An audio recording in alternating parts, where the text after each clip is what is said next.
How do you evaluate clustering algorithms without ground truth? Imagine you're sorting a big box of mixed toys without knowing what the perfect groups look like. How do you tell if your sorting makes sense? That's what evaluating clustering algorithms without ground truth is all about. When you don't have labeled data to compare against, you need other ways to see if your groups are meaningful. One popular method is the silhouette coefficient.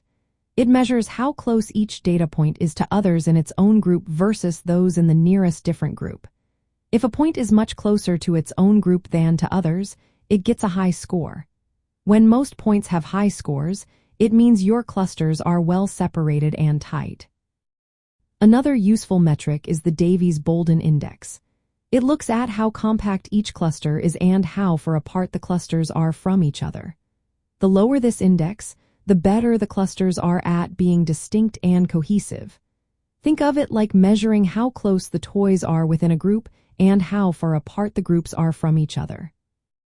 The Calinski-Harabasz Index is also helpful. It compares how spread out the data points are between different groups versus within the same group. A higher score indicates that the groups are clearly separated and well-defined. To evaluate your clustering, you can run your algorithm with different settings, like changing the number of clusters. Then, you calculate these metrics for each result. The configuration that scores best on these measures is usually the most meaningful grouping. Since high-dimensional data can be tricky to visualize, these metrics give you a way to judge cluster quality numerically. This is especially useful in applications like organizing images, text prompts, or user interactions without labels. For example, in artificial intelligence tools like ChatGPT or DALL-E, clustering helps group similar content or user behaviors. It's important to remember that without ground truth, these evaluations are estimates. They help prevent misleading groupings that could cause issues later. Using these metrics carefully can guide you to better, more reliable clusters.